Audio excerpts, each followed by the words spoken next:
السلام عليكم ورحمة الله وبركاته. ازيكم عاملين ايه يا حبايب قلبي؟ وحشتوني كتير. النهارده بقى راجعه لكم بروتين ضرب نار من الاخر كده. نزلت في المطبخ بتاع والدتي وقلت بقى ايه ننضفه شويه، عشان بقالي كتير بصراحه ربنا ما عملتش حاجه ليها، ويا ربنا يديها الصحه بتعمل شغل على قد كده. فجبت حله عند ماما قديمه، وهحط فيها ملح ليمون واحط فيها كربوناتو.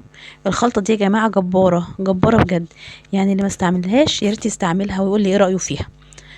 هحط ملح الليمون وكربوناته، واي حاجه عندي بقى عايزه اخليها ترجع زي الفل كده، سيليستين، الحوض بتاع المطبخ، الحاجات المدهننه عندك، مجرد ما تحطيها فيها كده وتدعكيها بالراحه ما شاء الله عليها اللهم بارك، بجد بتنضفها جدا.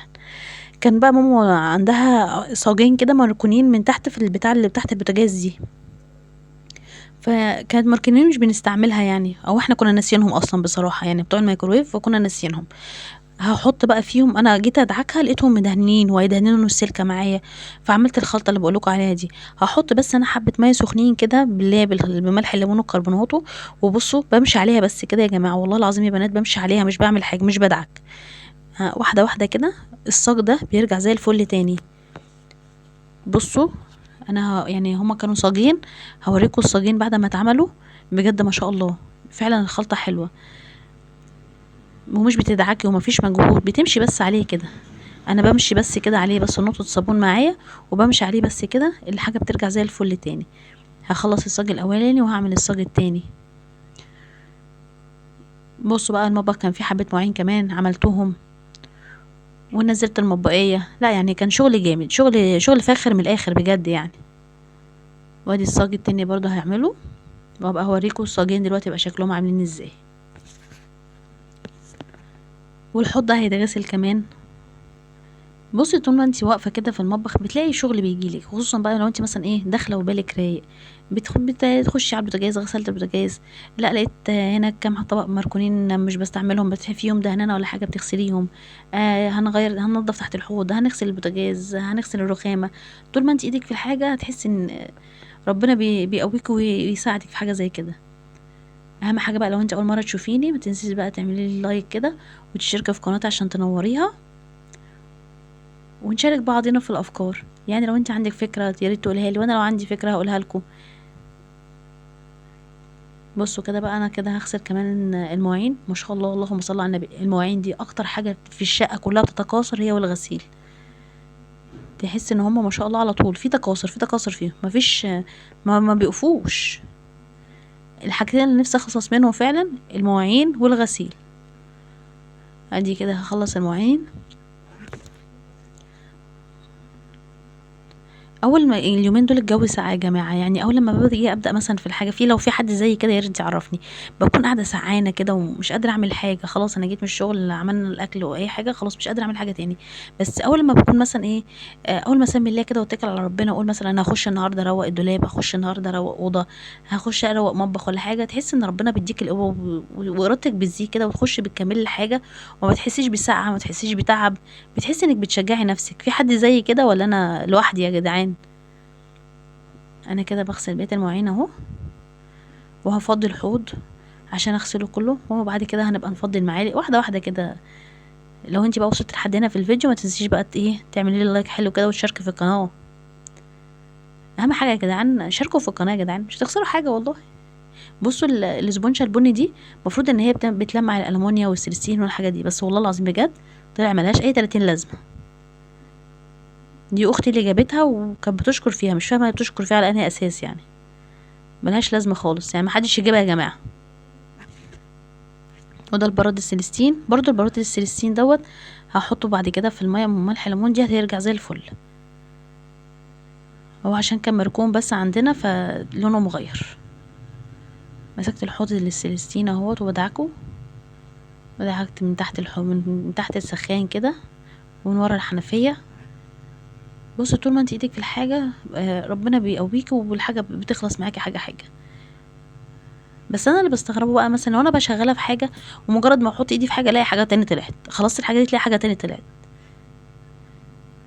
بصوا ببدلوا عليها ميه اهوت وبشطفها. بصوا الورق بتاع اللي ورا البوتاجاز دوت برضو انا كنت حاطاه، بس انا حاطاه بقى لي فتره بصراحه ربنا، يعني ممكن يكون مثلا سنتين ولا حاجه. هو نوعه حلو.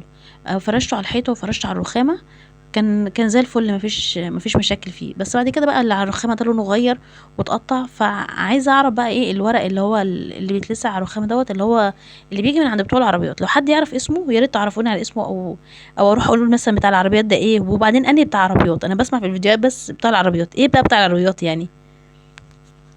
انا فضيت فوق المطبقيه، كان في مجات بتاعت والدي الله يرحمه، ادعوا له بقى بالرحمه، ربنا يرحمه ويرحم موتانا وموتى المسلمين اجمعين. مسكتهم وغسلتهم. بصراحه ربنا كان بقالي فتره ما مسكتهمش في ايدي، مجرد ما مسكتهم هتحسوا كده بحنين ناحيه الناس اللي توفت عندكم، مجرد ما تمسكوا حاجه ليهم او تشوفوا حاجه ليهم. ربنا يرحمهم يا رب ويصبرنا على فراقهم. كده هغسل المطبقيه واحده واحده كده. دي المطبقيه بقى بتاعت ايه، بتاعت والدتي تقريبا اللي كانت متجوزه بيها، بس هي معتزه بيها. بس يعني هي بجد احسن من المطبقيات الجديده. يعني انا عندي المطبقيه التانية دي بس يعني في حاجات اللي بتتعلق فيها على الجنب دي مش موجوده عندي، ودي خامتها احسن. يعني برضو القديم قديم برضو. هغسل بقى الحيطه دي. كان فيش الكهرباء بتاعت السخان، كنت بحاول اخلي بالي، مع اني كنت شايل الفيشه برضو الحمد لله. هحاول اشيل المطبقيه بس مش عارفه اشيلها. وادي دعكة السخان. في بقى الخلطه التانية اللي هي بتاعت الشفاطات يا جماعه، اللي هي ملح الليمون وكربوناته وسنه بوتاص. بس خدي بالك بقى وانتي بتغسلي بيه، والله العظيم هيرجع كل حاجه جديده. بجد البوتاص مع الخلطه دي بيفرق جامد قوي. بصوا انا كده بقى نزلت كل حاجه في المطبقيه وبغسلها وبرصها.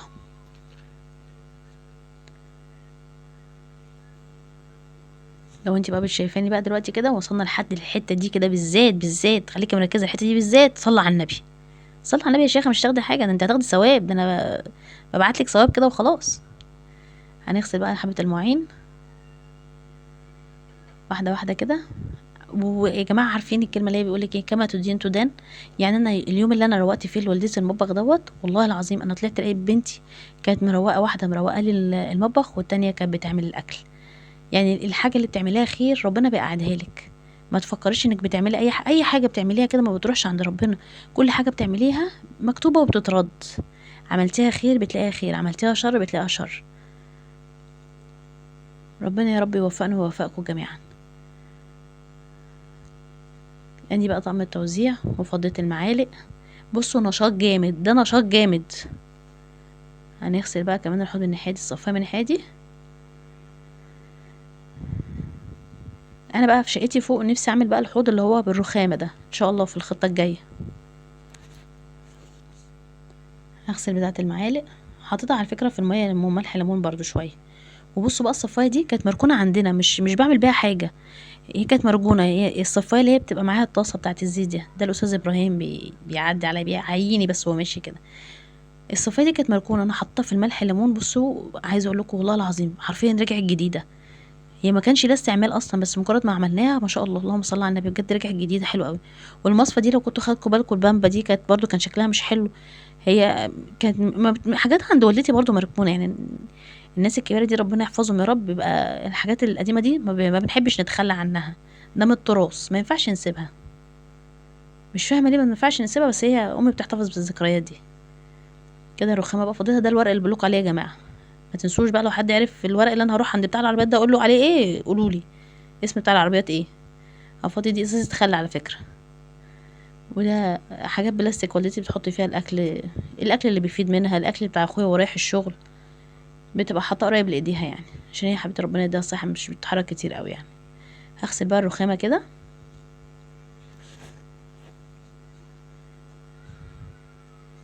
وعلى فكره كمان انا يعني خلصنا المطبخ وعملنا الغدا، يعني عشان ما تقولوش انت عملت نص المطبخ ليه، لا احنا عملنا نص المطبخ عشان كان فيه غدا كمان.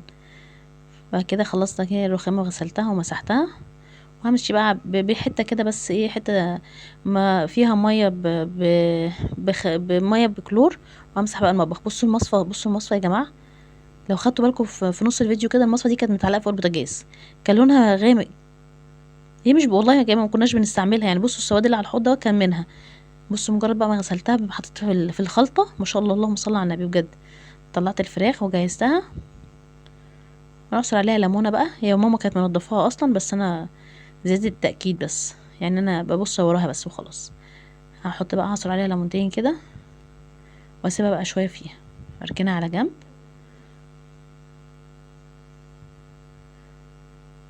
كده بقى همسك الارضيه كمان ندلق عليها. انا دلقت على فكره الميه اللي هي ام كلور ديت، الميه اللي هي ام ملح ليمون وكربوناتو دي، دلقتها في الارضيه برضو اهو نضفتها. وانا كده بقى خلصت المطبخ. ولو انت بقى عاوزه تسمعيني، بصوا المطبقيه، بصوا الحركه دي جامده بقى. ما تنسيش بقى يا حبيبتي انت وهي، لو انت اول مره تشوفيني وهنجهز الفطار ما تنسوش، لو انت اول مره تشوفيني تشتركي في القناه، ها، وتصلي على النبي كده وتعلقوا وتقولي تعليقات وتقولي ايه